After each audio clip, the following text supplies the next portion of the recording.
Welcome to the 30-Minute Hour. It's the personal development podcast for entrepreneurs who are looking to level up and become unstoppable. I'm your host, Eric Twiggs, your procrastination prevention partner. Joining me as always, you know him as the super CEO, the business strategist extraordinaire, and all-around good guy, Ted Fells. Happy Monday. Happy Monday. Happy Monday. Eric, I'm trying to get used to this new camera that I have set up. So if I'm looking up, looking to the side, like it's a lot going on over here, bear with me. Bear with me. So Ted, you're always stepping your game up. Decided to go ahead and get you a new camera. That's it. New camera, new sweater. I got a new sweater on too. Zoe, this is all for you. New camera and new sweater. That's awesome. Yeah. Well, it's Tuesday here. So you said Monday. I'm like, really? Is it Monday? But no, it's Tuesday. Yeah. So it's interesting. Our guest today is from Australia. And so Australia is in the future. They're a day ahead of us. So it's Tuesday where our guest is. So we'll give you more information about her here in just a second. We'll give her a formal introduction. But this is definitely one of those level up. I know we went to the level up and become unstoppable, but when it comes to leadership, you will truly level up after listening to this episode, because if you lead anything, you know how challenging the people stuff can be. There've been plenty of times I've said, you know what, leadership is great if I didn't have to deal with the people. Right. Uh-huh. It'd be lovely. So I like everything about leadership except all the people. Piece of cake. So we'll unpack all of that, and hopefully we can make your life easier when it comes to dealing with people and give you some strategies. But please keep in mind that this is not your everyday podcast. No, we I don't think we prepared our guests backstage for the fact that this is not your everyday podcast.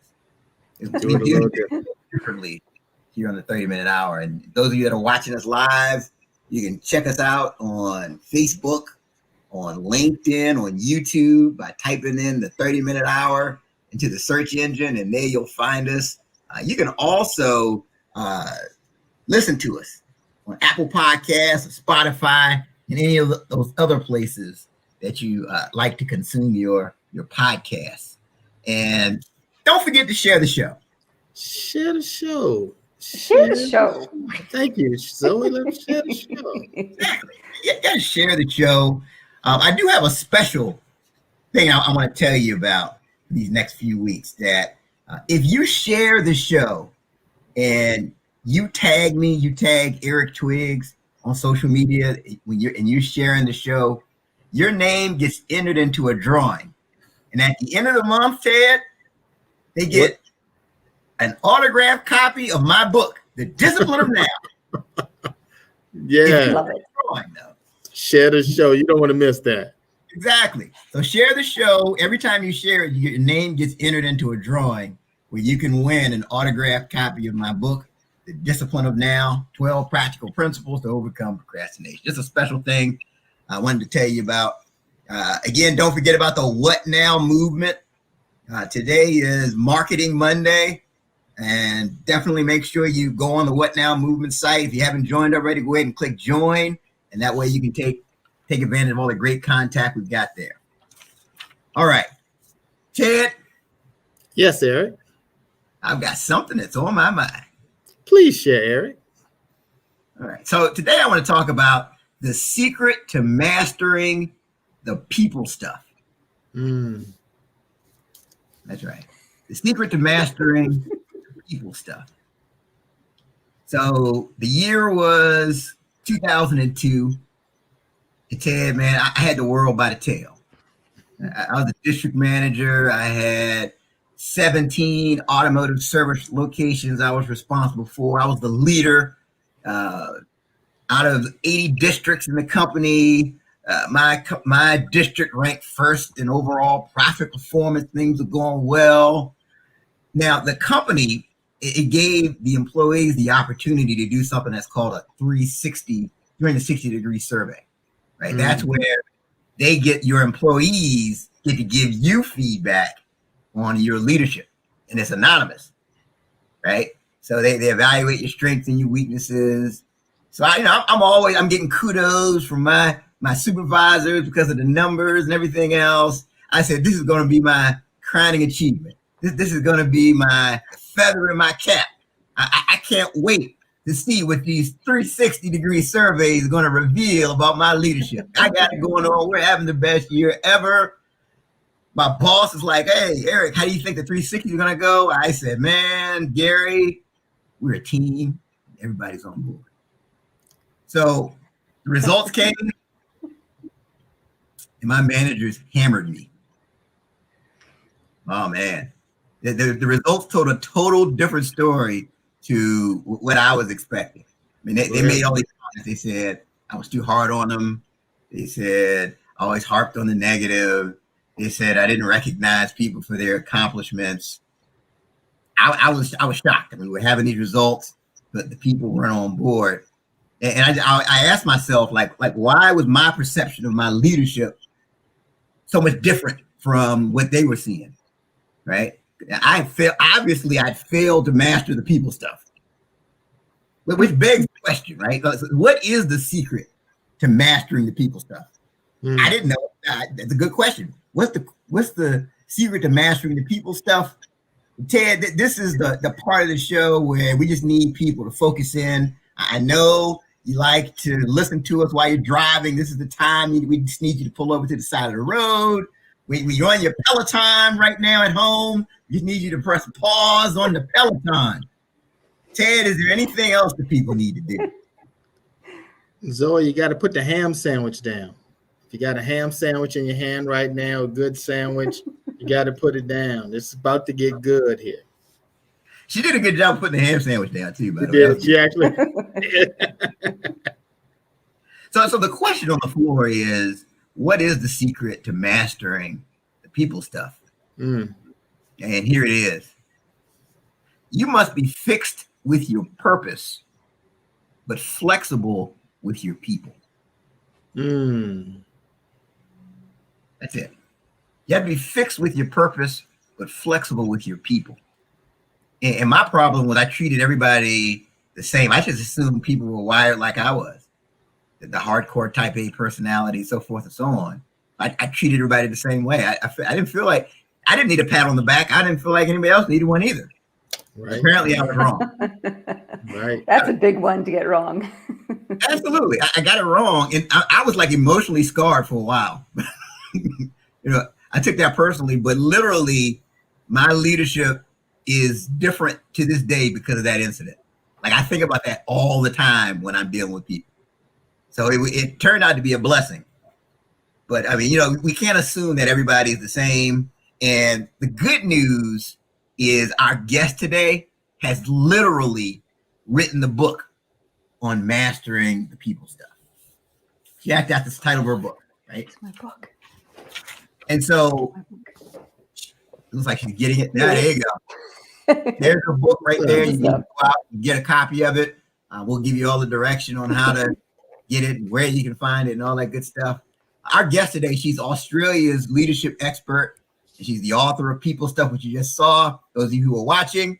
Now, by the way, her book has been recognized as the Australian Business Book of the Year. What? Yep. Zoe's like, yep, that's me. That's great. That's my book. That's great. Yeah, so she I get all these little gongs on it. There you go. Wow. Book of the She Year. specializes in helping leaders to cut their time spent on people stuff issues by 75% while creating a team they love to lead. She's got over 30 years of working with leaders around the world. Her clients say that she is a true asset for leaders and teams who want to build great cultures to deliver on solid strategy. Wow. Please join me in welcoming to the 30-Minute Hour podcast, Zoe Routh. That crowd goes wild. Absolutely crazy. Crowd, you gotta sit down. It's really an honor to have you on the show. And I mean, we're going to talk about the book in more detail, but how exactly did you achieve that recognition of the best business book of the year? What was that process like? Oh, the process of that was fairly straightforward. You just simply enter your book and follow the instructions and leave it to the judges. So that's, you got to be in the game to win, right? So Right. even if you don't think your book's any good, it's always so worthwhile to throw your hat in the ring. And I think that's a truism for so many different things. You don't know till you have a go.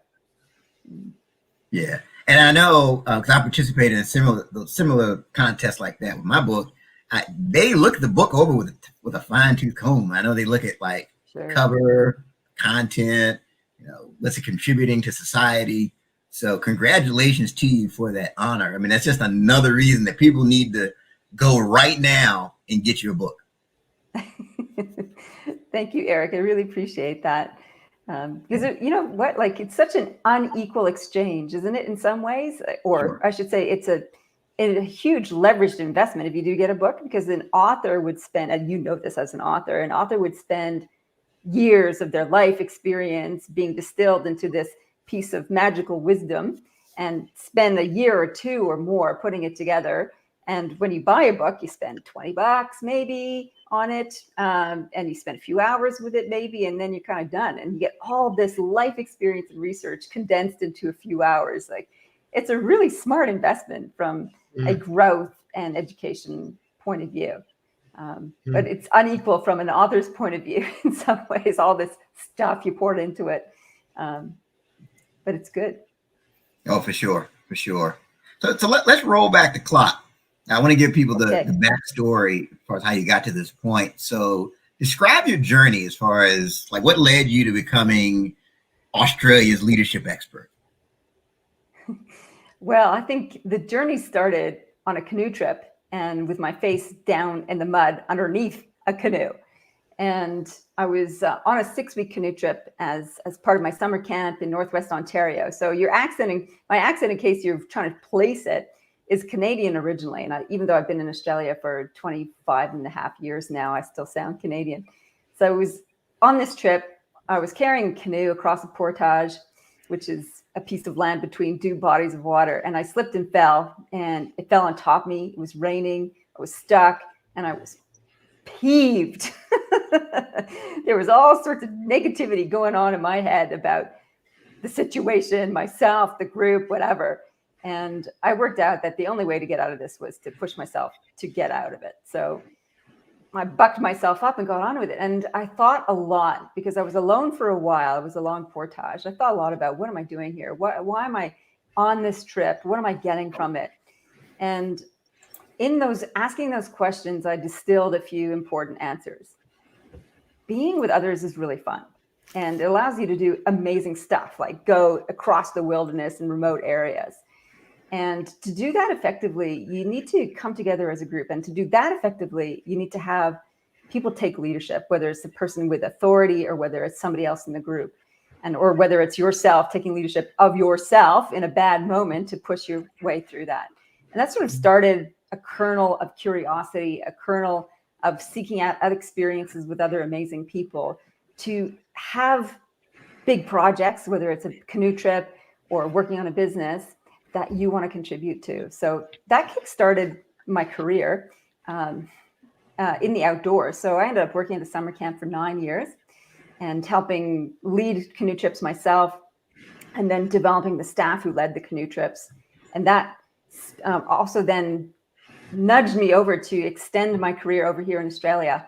And I applied to Outward Bound, which is doing personal leadership development in the outdoors. And so I came across the pond in 1996 and worked with them for 9 years. And I did leadership development programs and personal development programs with them for all sorts of different audiences, from corporate teams to young adults for a long, long time.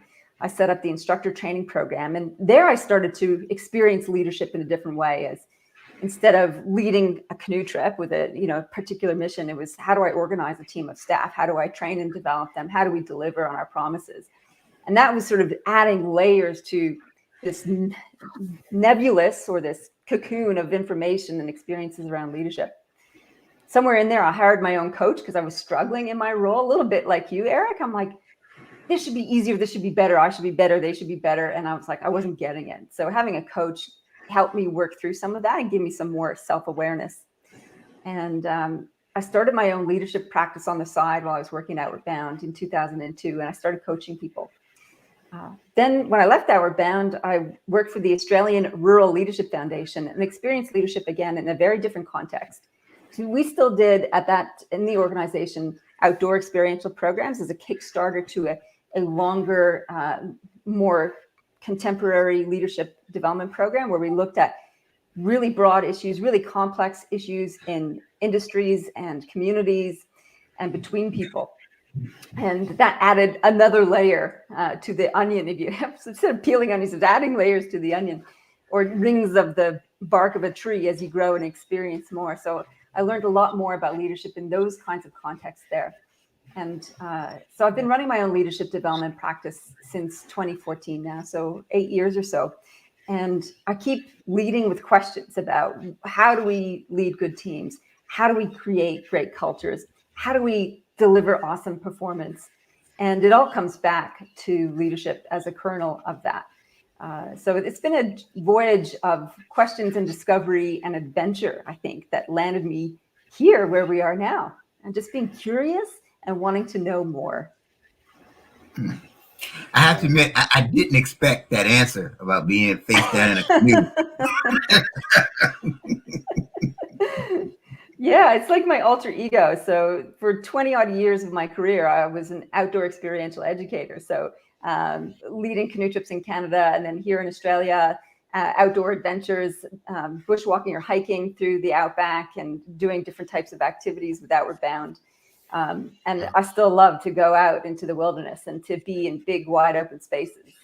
I think it's a tonic for the soul, and it's actually really good leadership practice to get out into nature and to allow it to dial down your stress system and allow you to open up your brain connection and brain synapses so you can get new insights. I like to say big views, big insights. And so the nature piece still forms part of who I am and what I do. But you don't always get a view of that when you're looking at somebody down a camera lens. It was just a bit corporate. Yeah. So we're here. It's the 30-minute hour podcast. Some people are just joining us. Make sure you're commenting in the comments section. If you have a question, we've got Australia's leadership expert. She'd be happy to answer your questions that relate to leadership. Okay, what are you about to say? I just couldn't just imagine what it would be like if I was like Australia's like leadership expert. Like, Zoe, you couldn't tell me anything. I don't have it on my shirt. Right. Every place I went, I'd be like, I'm a leadership expert. I'm a leadership expert. Let me get you all together and let's talk about that. Right. Tell us about some of the give us one of those situations that you can share with us where you went in as a consultant to help an organization and they had X challenge and what you did to help them in that. Oh, sure. So a lot of the times I get called up because different scenarios. So people want to here's one that I'm dealing with this week. So the organization wants to get their leadership team back on the same page. Through COVID, they've been separated. They've been dealing with all the COVID stuff. It's a highly stressful environment. They got work shortages. They're in healthcare. So they add the layer of safety to contend with in all of that. And so they want to come together and just kind of get everybody on the same page as a starting point. And from there, they'll look at their strategy. So the way that I work with a team like that, which is an established team, they've known each other for a while, they've got a couple of new people coming in, is that we go back to the fundamentals, and it's about making sure that their culture compass is established and clear. And that's sort of the ground rules of how they work together a team in terms of, and Eric said it right at the beginning, be strong on purpose and flexible on people. The purpose piece is really central to this. So if you have common agreement about what your purpose is as a team and how that fits in the organization is starting point. And then we look at, as a team, what are our values and how are we going to behave with one another? What are our agreements around that? And then also the agreements about what are the results that we're producing. So those form the 4 points of the compass that sort of gets everybody on the same page. And from there, you can start to build relationships and start to tackle the more challenging aspects of being part of a team, which is when people have rivalries and jealousies and frustrations and that people dynamic stuff starts to emerge. You can handle all that aspect of the people stuff better when you have the foundations laid. So often I'll come in and help lay the foundations, and then we'll come back and then we'll have some difficult conversations, and we'll work through that. I'll teach them the skills of how to have difficult conversations, as well as facilitate stuff around how are you doing with some of this unresolved issues? Like, what do we need to work through here, and how can we do that best together? So that's a little snapshot of the culture work that I do with teams. And it goes hand in hand with the strategy stuff. You know, you can't talk about strategy unless you get the culture piece bedded down first. Because you can come up with a great strategy and it's just not right for the people they've got around the table, or the culture isn't set to deliver on it. There's too many things that you need to change in order to meet the expectations. So you kind of need to mesh those things together. And leadership kind of encapsulates all of that. You know, you've got to do strategy and culture in tandem and interrelated. That's awesome. We have Anissa Freeman Jones, she's asking some great questions. Let me tell you. So here's one of the questions she has. She says that she loves that as a leader, you got to coach. The question is, how as a leader should we grow and evolve? As leaders ourselves, there's so many different ways to do it, and each leader is different. So you can have like a self-directed methodology for that, and reading, listening to podcasts, and being curious. I think curiosity has got to fuel all of this. So I think it's always best to cultivate really amazing questions, because that will help find the best answers. So there's a self-education piece. There is definitely surrounding yourself with like-minded peers. That network of support is so critical, because leadership can be such a lonely experience, and you feel like you're just going around and around in your own head. It's useful to have a sounding board of colleagues that you can say, hey, I'm dealing with this particular issue right now, usually a staff issue. Has anybody else dealt with that? What would you do? And that's what I do with my group called Amplifiers. It's a senior executive, CEOs, general managers, leadership group that goes for 12 months at a time.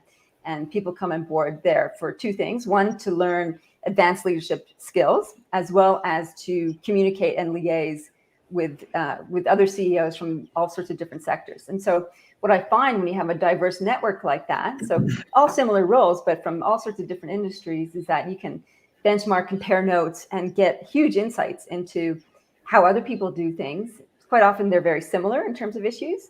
The context may be different. And that's really reaffirming. So that's the second way you can go about developing your own leadership.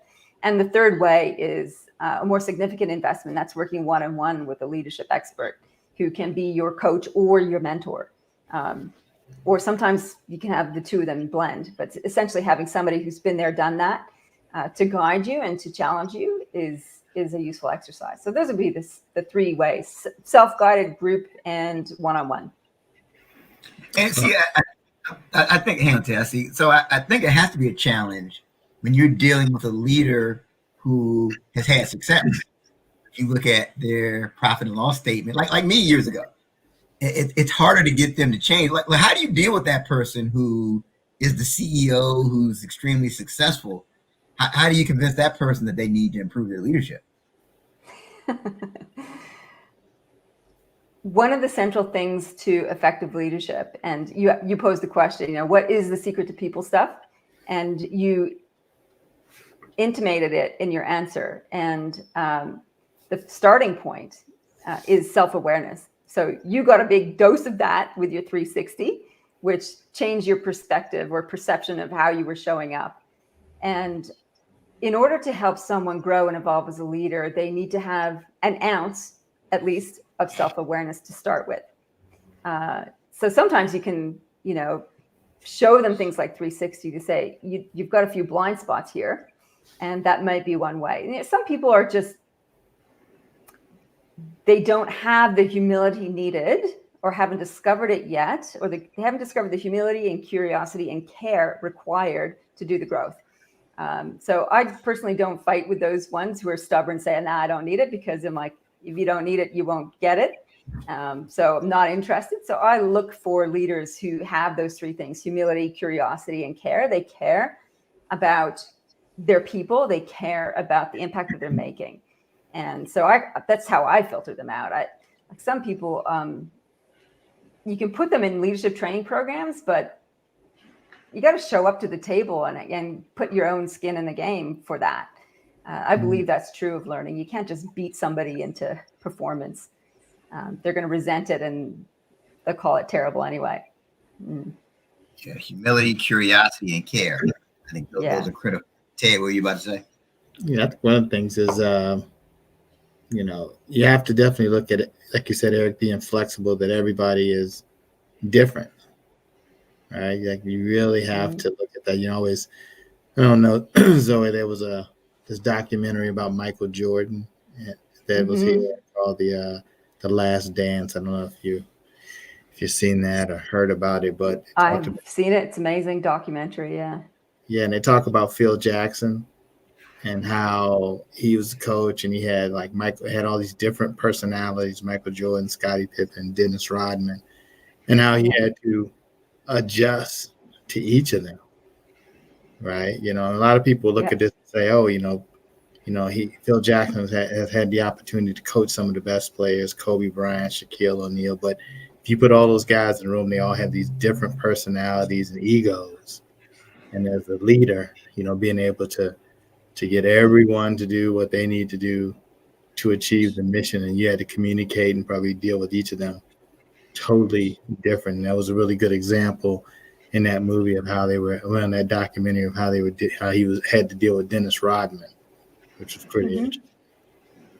That's a great story and great. Yeah, there's so many great leadership lessons from that whole documentary. And one of the things that really helped such diverse group of individuals come together is they had that sense of vision and mission and purpose as fundamental. Like no matter who they were as individual humans, that they were all aligned to that particular thing. And they also had team agreements, what was acceptable, what was not acceptable in terms of how you show up. And, Jordan was particularly strong on that. You're not giving 100%, don't be here. I'm showing up every day. I'm doing extra. You're not doing that. You're not on the team. You haven't earned the right to be there. So they had these internal agreements that sort of set the tone. And within that, even though there's a framework of purpose and agreements, there's still room for people to be self-expressed and pursue excellence in their own particular way. And you're right. It's the coach had to be so tuned to that, balance team and individual, and somehow bring it all together. Zoe, why does it sound like you could have coached the Lakers? Like I'm listening to you. You could have stepped in there. Phil Jackson was out for a day or two and probably would have kept them on. Well, not the Lakers and the Bulls, right? That would be such an amazing opportunity is to do that. I mean, teams are teams no matter what context you put them in, whether it's elite sport or U.S. Navy SEALs or corporate executives. The dynamics and the strategies in terms of bringing them together the dynamics can be different. The patterns are the same in terms of how people respond and react to particular triggers and stimulation. But the strategy in terms of how to build a great team are the same across the contexts. And I think that's why I love my work so much, is that the patterns are familiar wherever you go. And yet the unique humans that show up with all their huge amount of stories and backgrounds just makes it such a pleasure to find out about these wonderful humans around the table. I mean, just meeting you guys for the first time, and each of you has a whole entire life of amazing experiences and insights. Like Eric shared that one little window into that moment of truth when he got some feedback about how he thought he was showing up. And that's amazing. And a whole lifetime of learning came from that. And a whole change of leadership came from that. And I think that's amazing. I live for this stuff. Like I love meeting people and hearing about those moments of awareness, those crises, those rock hard moments that people confront and how they overcame that and how they dealt with setbacks and how they worked towards big achievements. It's fascinating for me, and it's a privilege to be part of that. So whether it's the Lakers, I'm available, or an executive team, also love to work with them. It's all good. It's all just fabulous. Now, this is fantastic. I mean, Ted brought up a good example. And one of the things with that Last Dance that stood out to me, Phil Jackson allowed Dennis Rodman to take a vacation in the middle of the season. Talk about being flexible. Yeah. Hey, you need the weekend to go to Vegas? All right. Sure, no problem. And he didn't lose the team when he did that. And I mean, I think that's a perfect example of the need to be flexible and how it can pay off. But I want to talk about your book. Let's talk about your book, People Stuff. Okay. Yep. So first off, what inspired you to put these thoughts on paper and write this book? So the origin of the book came from my usual question to leaders when I first meet them. So what's your biggest challenge in leadership? And it was always some version of, the people stuff. You know, it's my team dynamics, or I've got a difficult relationship with my chair, or I'm struggling to balance my work and my family. I got issues on both fronts. So there was always an element of people dynamics that was the biggest front of mind pain in the bum for the leaders. And I thought, I really dove into that. I'm like, what are the aspects of the people stuff that are really bothering people? And the essence of it was perspective, how they saw themselves. Your story is a great example of that, Eric. How they saw others. Were they reading them correctly or not? And how they saw the bigger picture. So what was the quality of their be, think, do? The quality of be is the quality of their energy. What are they bringing to the table? The think part, it was how deep is their thinking. And the do part is how effective is their action. So the be, think, do was the overarching framework that I filtered through into the book. Is how are you thinking about this? How are you feeling about this? And what are you doing about it? And so the book was a genesis to address some of those bigger picture issues, to offer some frameworks to look at different situations, whether it's a strategy piece and big picture thinking, or whether it's a team dynamic issue, or whether it's how you see yourself as a leader, so that people can actually take action to change their perspective on these things for a better outcomes and better results. So that was the origin story of the book. And so what are the specific takeaways people are going to get after they read it? Yeah. The first part of the book is really about extending your leadership thinking. It's how to see below the surface of an issue. And the tagline for the book is beyond personality problems, because a lot of leaders think they've got team tension, it's personality problems. Like, actually, no, one thing I believe is that systems drive culture. And if you unpack the situation by using some of these skills and tools, you'll start to see below the surface of the problem, and you'll find different root causes that will create a systemic long-term change instead of just a surface Band-Aid response. So it's helping you, giving you X-ray vision to look at an issue and to be able to solve it. The other key takeaway for leaders is to redefine how they see themselves in particular ways, and to use archetypes to help elevate their leadership, to really step up, as you said. This is how you step up your leadership, is that you look for models, archetypes to help you live into that. And the perspective on others is really getting dirty and gritty with the people dynamics, like what is some difficult behavior? What's the cause of that? What are some things that you can do that are immediate first aid treatment? And then what are the long-term systemic things that you can do in your leadership practice and team practice to solve those? So it's a toolkit for solving problems, to diagnosing problems and solving them, particularly when it comes to difficult people dynamics. We got another question from Anissa. She says, what's the difference between a good leader and a great leader? I think a good leader covers off on the basics. So they know what they need to do, right? So they need to organize a team. They need to make things clear. They've got the hygiene stuff going on. So they're decent enough. I think what makes a great leader is somebody who knows themselves really well. So, and that has given them the humility piece that they need. And humility is not thinking less of yourself, but thinking of yourself less often. And I wish I knew who said that. I escaped my brain off the top of my head. That's not my quote, that's somebody else's. And in that, in the humility, I'd like to also point to Adam Grant's work on this in his latest book, which he talks about confident humility. So it's about having confidence in your experience. And also, the book is called Think Again. And also humble enough to know that you could have it wrong and there's more to learn. And I think that essence of humility, that confident humility, is one of the key elements that great leaders bring to the table. The other aspect, as mentioned previously, is curiosity and care.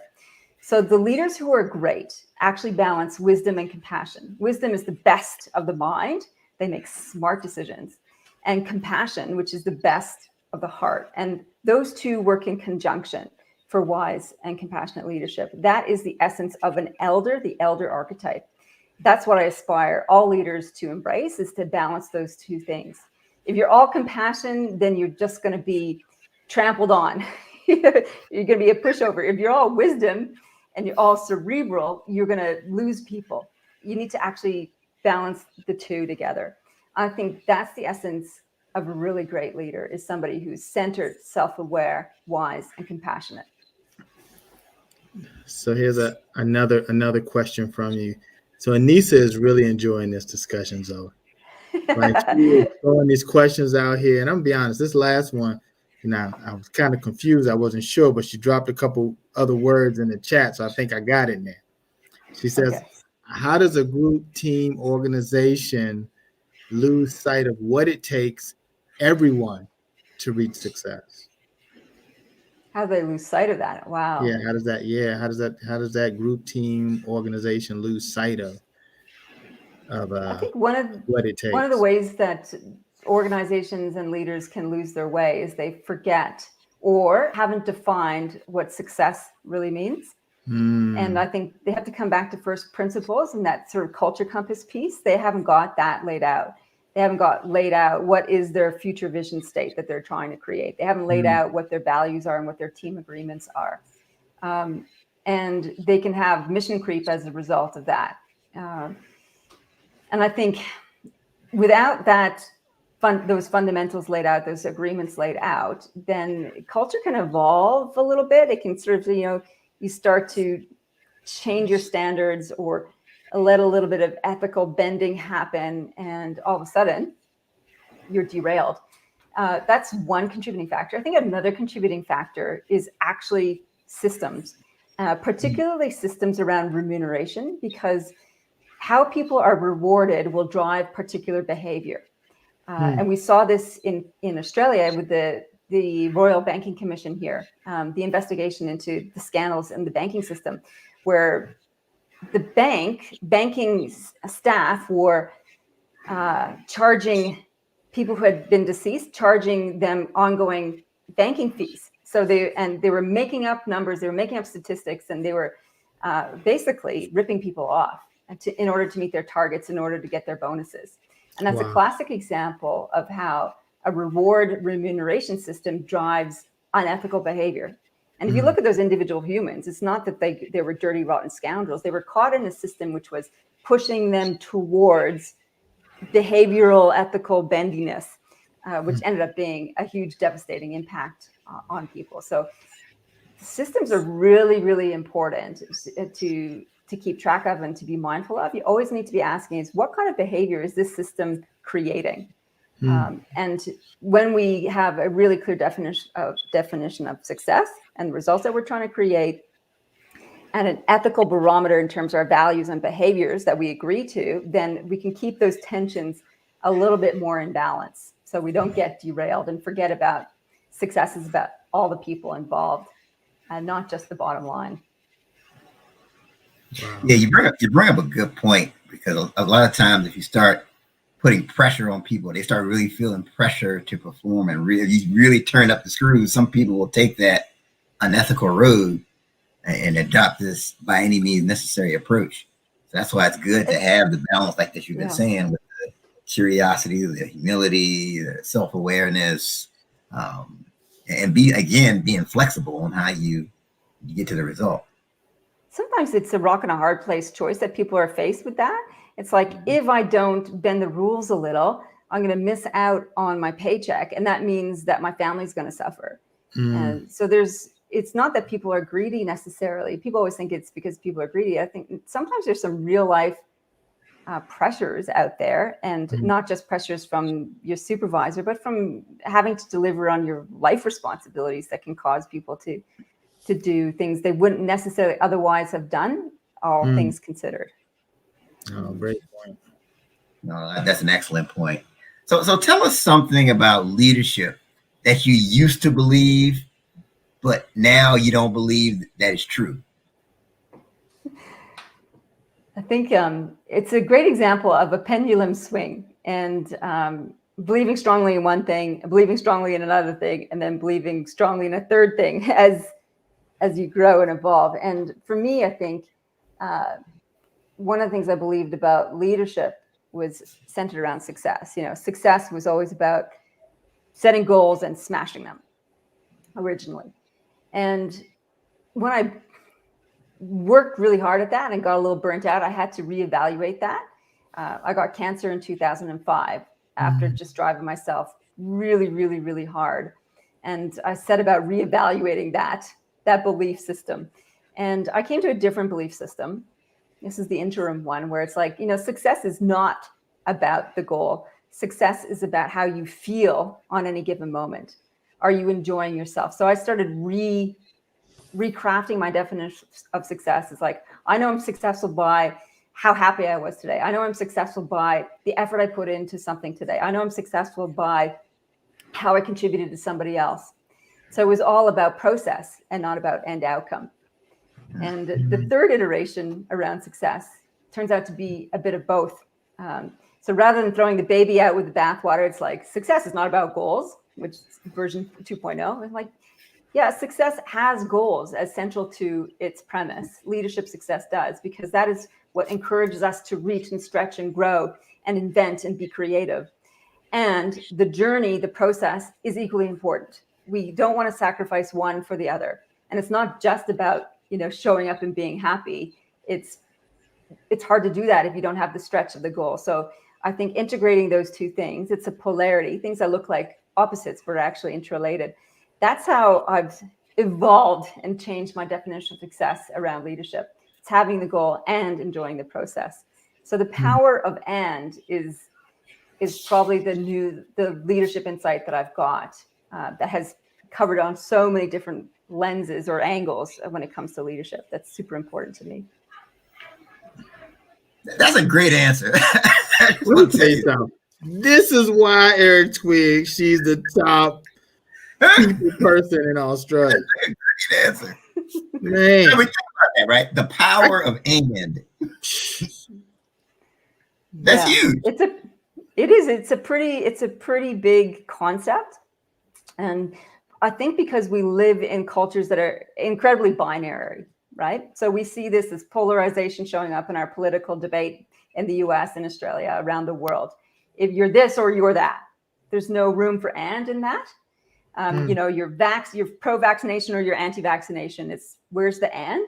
We're all humans. And I think if we can start to ask questions and lead from the place of "and," then that will open up possibilities for reconciliation, open possibilities for paths forward, instead of this intractable opposition where people stand as neighbors with their arms crossed against each other. I think this is one of the gifts that we need to encourage people to really play with. It's not easy, right? So these polarized experiences and conversations are hard. They're heart work. They're not just mind work. And I think the "and" creates a space for exploration of how we can play together better. Wow. Yeah, the power of "and." And we got Ben McGee, who's commenting in the comments, this is a concept that a lot of leaders struggle with, right? Oh, yeah. I think the power of "and" is critical. I think I've been guilty myself of being in that either or window. But all of us Go ahead, Ted. Well, I'm sorry. This Anissa Freeman. She says I don't know. She may be trying to write a book or something too, Zoe, because she's saying she's dropped some good stuff here. She says linear black and white thinking prevents growth, evolution, and movement. Wow. I would add something to that. Sure. Here's an and in action. There's an and. Yeah. Black and white thinking is part of our leadership development phase. So there's a lot of integral leadership theory which talks about developmental phases. And as leaders, we can go through the black and white, right and wrong phase of leadership maturity and it's a really important phase where we learn to stand for what we believe is right. And it's a sense of being principles and values to our leadership. And in order to feel strong in that, we need to believe in this and not that. And it's a really important stage that all of us go through because it gives us courage. It gives us rules. It gives us laws. It gives us ethics. And the and part is it doesn't necessarily stop growth. Each stage of leadership maturity has got problems or downsides, I should say, developmental downsides. And the developmental downside of black and white thinking is the polarization. It's causing conflict. It's one aspect of it. It's limiting. And so the power of and is sort of a next stage of leadership maturity way of thinking. And it's a totally different way of thinking. And it's challenging because of that, because each stage that we go through, we have to let go a little bit of what we thought was truth. And when we're in the black and white stage where this is right, this is wrong, it feels really comfortable. And when we start to play in the and, it's like, it's not comfortable. It's not comfortable because we have to say what I believed was true is not really true anymore. And I love your question, what did you used to believe about leadership? And our ability to play with beliefs and then put them down and play with new beliefs is a really important skill for leadership maturity and service. And so our ability to play with new beliefs, a broader, more inclusive beliefs, is what's going to cause and catalyze change and what is going to invite more people to the table, more compassion and wisdom to the table. And there's limitations to the next stage after that black and white. It's called the expert stage of leadership maturity. There's limitations to the next stage as well. And on we go in an upward spiral, as spiral dynamics would talk about in terms of our perspective and our contributions. So just when we think we figured out, that's when we know there's more to learn. It's like, yeah, I believe this. And it's like that little awareness piece will come and knock you on your ass pretty quickly as soon as you think you've got it all figured it out. Absolutely. So Zoe, what's next on the horizon for you?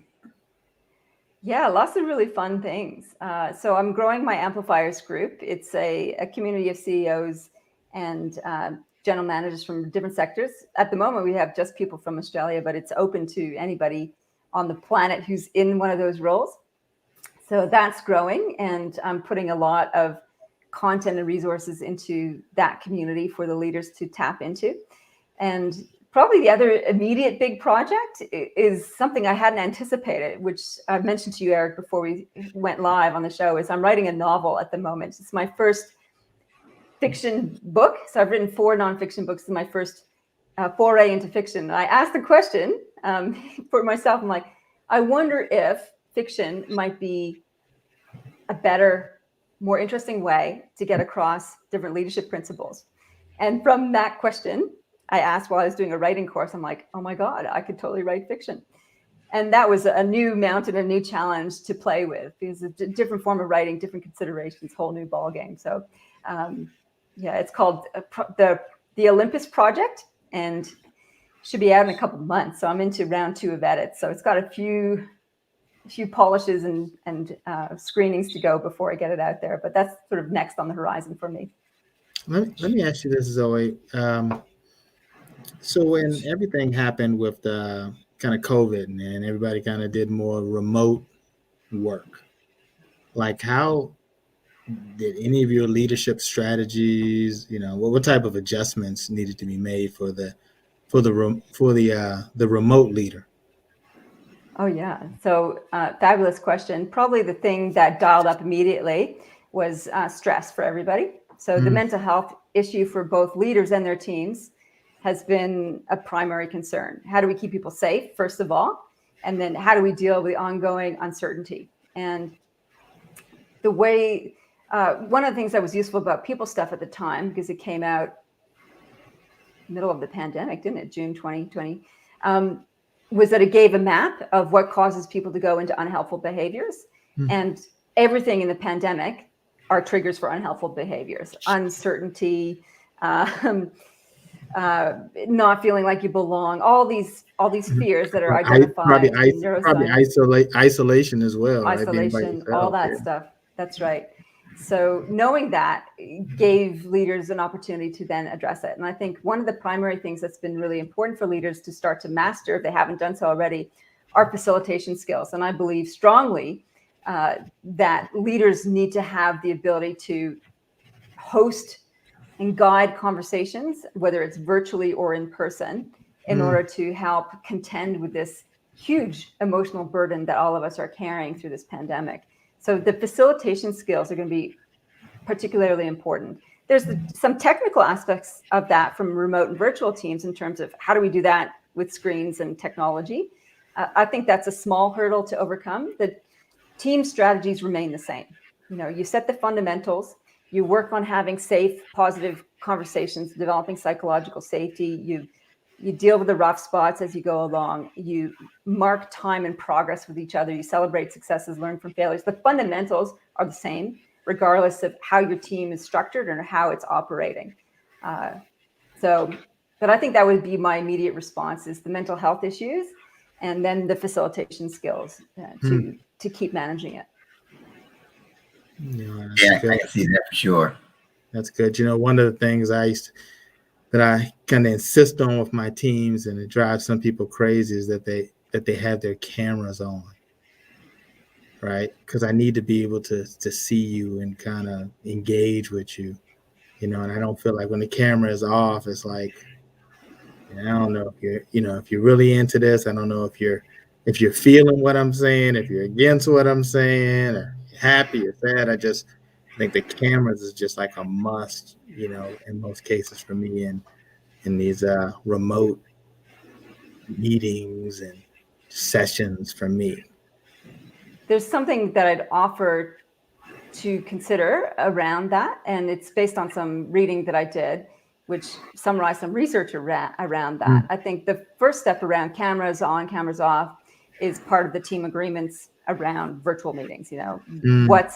What do we all think about that? And there might be reasons why people can't have their camera on because they're in a public setting, or they're sharing a space with somebody, like it's inappropriate and intimidating to have them on. So there's those things to consider. And this again comes back to first principles. What are your team agreements around this? What's acceptable, not acceptable? And the research I read in this book was it's if you have it's all cameras on or all cameras off. And if you have cameras off, actually, they found the engagement went up because people are not distracted by the visuals, and they can actually have to focus more because they're listening and contributing. Yeah, which I was like, whoa, really? That went against all of my assumptions around that. Eric, we're going to keep cameras on, man. Don't come in here next week with camera off, talk about Zoe say all cameras off. But Ted, we heard Zoe say that. Yeah, the engagement goes up when the cameras are off. When the cameras is off. Wow. That's interesting. Well, and alongside that, though, it's also dependent on how the team leader is facilitating the meeting. So if you're having a team meeting, and whether in person or online, you need to have a way of getting people to interact. And it's not just, does anybody have anything to say? Which nobody wants to fill that gap. It's more like, Eric, what's your perspective on this? Ted, what do you think about this? And you make space and encourage people to contribute that way, as opposed to just leaving it open. That's the biggest mistake I think people make with facilitating teams online is Zoe, ask these hanging questions. Zoe, let me tell you what happens sometimes with that, though. I'll be like Joe, what's your perspective on that?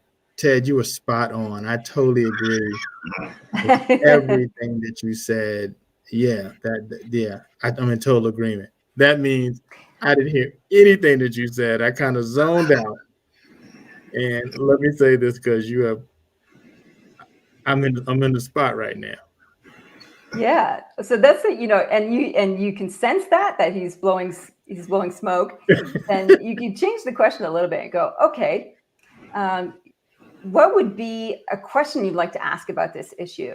What is a concern you might have? And so you change the question a little bit rather than, what do you think? Eric, I don't ever want to be in a meeting with Zoe where I've kind of lost it a little bit and I've been off track. Because she would have, I'd be like, Zoe, look, I'm not paying attention.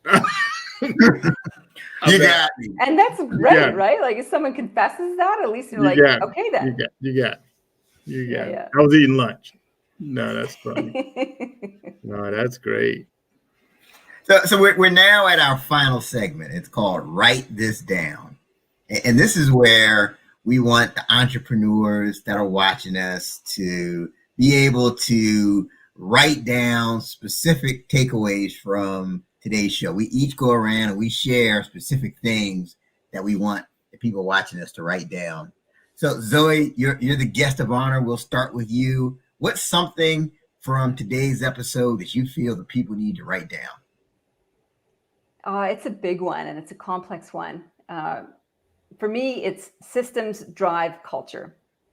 And it's an advanced leadership thinking concept, I think, that entrepreneurs can really dig into, because as they're building their business, you're going to have to introduce and fine tune your systems.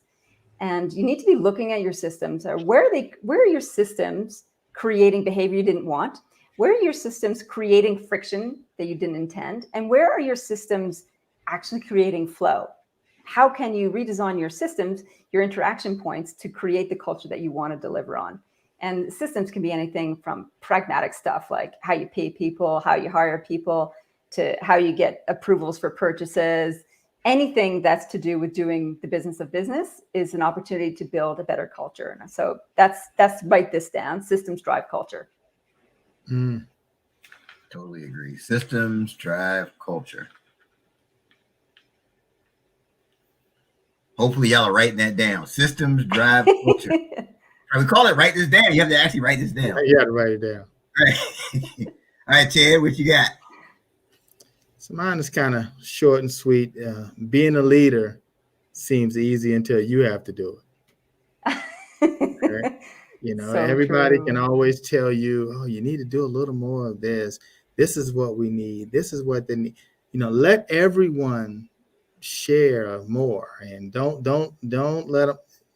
Don't cut it off. Just let it go. I'm like, man, no. I mean, it's we're as that leader, you're trying to get to, you're trying to get some results. You're trying to get somewhere. You have to, you got the team. The team is depending on you to lead. As we talked about Phil Jackson, at the end of the day, it was winning championships, right? So if Eric, you were trying to, make your sales quotas as a team, right? And that's what you were focused on. You may not have been thinking about everything that every person on your team was actually dealing with, because you had to meet those goals. So everybody on the other side is like, oh, well, if you did this or if you did that for us, it would make things so much easier for us. But it's easy for you to say that until you're the leader, right? And you're the one that has to meet those, those goals. So, yeah. So, being a leader seems really easy until you're the one that has to do it. Now, I think, that's something good to write down, Ted. It's funny. During my previous experiences, I had times where I was the assistant, right? I was the number 2 man, and I would be saying, man, why doesn't he just do this? And I just can't believe he doesn't just. And then when I got in the seat, my perspective totally changed. Totally changes. Oh. That's why we don't do that. Yeah. So, no, you bring up a great point. It looks easy until you're the one that's actually in the seat and having to look at the big picture. So my segment of Write This Down has to do with something we talked about, this blend of being confident but being humble at the same time. And I just think about that, how you have to be both confident, but you have to be coachable at the same time. You need to believe and know that you can do it, but also know that you need to get better and know that you don't know everything. And like one of the things we were talking about, like Michael Jordan, one of the things that came to mind was, back when he first started out, there wasn't such a thing as everybody having personal trainers. And there was a personal trainer that went to the Bulls organization looking to see what players would be interested. And all the players, and it's like 12 players on the team, 11 players never got back to the personal trainer on his request. The only player that got back with him is Michael Jordan. Wow. The only player that requested personal training was the best player on the team. Wow. And I think that's a clear example of this blend of, he's confident, but at the same time, he knows he doesn't know everything and that he knows that there's a need to get better. And I think that's a key lesson for an effective leader. And Zoe mentioned it earlier about getting a coach. And okay, well, how much success you think you're having is always another level. How high is up? I think everyone should have a coach. So I thought that was great advice. But that's my thing. You have to be confident. You have to be coachable at the same time. Hopefully you wrote that down. All right. So Zoe, how can people get a hold of People Stuff, your book? Okay, well, People Stuff's available on any of the online bookstores, so you can find them at Amazon, etc. There's the audiobooks out as well, so you can purchase the audiobook on any of the audiobook platforms, or you can get a signed copy off my website as well, which is zoerouth.com, ZOEROUTH.com. All right, and they can go to the zoerouth.com. They want you to consult, or they want you to help them with their leadership as well. Yeah, so that's my Planet Zoe is at zoerouth.com, ZOEROUTH.com. I'm pretty active on LinkedIn, so you can get a lot of free stuff that I post there in terms of little articles and posts and things. And I have my own podcast too, the Zoe Routh Leadership Podcast. All right, Zoe Routh Leadership Podcast. All right. That's it. Zoe, I hear great things about that podcast, let me tell you. Thanks, May. That's great. All right, fantastic. But definitely check out her podcast. Make sure you get her book, People Stuff. I just have a feeling that there's just going to be a influx of sales from people that watch this and heard the answers that you gave. That now they're just ready to get the book in. I just love the name. I mean, it's just so fitting. People Stuff. It's just people, right? Like you try to understand everything, and I mean, it was people. Everybody kind of looks at things a different way. They have their own perspective. They have their own, life experiences and all of that goes into how they do what they do, how they see things. Yeah, it's a challenge on a leader, knowing that you're dealing with all of that. It was interesting. One time I remember I was taking this leadership class, and this last thing I was saying on this instructor, he had this picture that had all these different faces, like confused, mad, sad, happy, like it was all these faces, right? Ashamed, all these faces. And as a leader, you're dealing with all of that, like what all these people are dealing with. Yeah, and it was like that really did it for me, because I'm like, dang, you don't know who is feeling what and what they're thinking, so. No, that's great. No, I think that really puts leadership into perspective. Oh, yeah. Yeah, for sure. All right. So definitely we want to thank Zoe Routh for being such an awesome guest. Once again, Zoe, can you please put your book up so people that are watching this can see it? Sure. People Stuff. There we go. There it is right there. Make sure you go out and pick up a copy. Don't forget to share the show. Share the show. Only with the 30-minute hour do you have the number one people, person, novel, writer, just so much. Like we bring the best here for you. Absolutely. Share the show. Absolutely. Thank you, gentlemen. That's lovely. It's been so much fun talking with you. It's a pleasure of all ours, definitely. Yep. So again, thank you to Zoe Routh for everything you shared. Again, don't forget to share the show. Hopefully we helped you to laugh, to learn, and to level up. And don't forget, you can listen to us on Apple Podcasts, Spotify, or any of those other places. That's our show for this week. Until next time, have a great one. See ya.